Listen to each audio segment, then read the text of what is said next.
मैं मुलहत comrade master Abdul Ghafoor retired master retired secondary science teacher master Abdul Ghafoor. मैं बड़ा कामरेडा जिन्हों ने यह प्रोग्राम शुरू किया चैनल जाग पंजाबी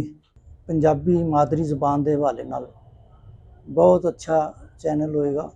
और ये मेरा ख्याल है कि तबकाती हवाले नाल भी खाली ये नहीं कि मादरी ज़बान कौमी ज़बान है या मादरी ज़बान यानी एक कौम परस्ती के हवाले नाल नहीं बल्कि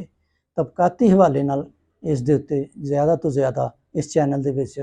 गल जिहड़ी है अगे वधाई जाएगी ताकि इस साडे पंजाबी जिहड़े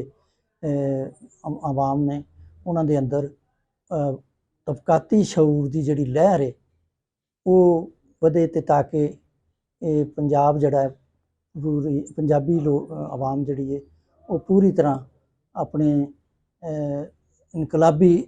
अमल लई तैयार है। शुक्रिया।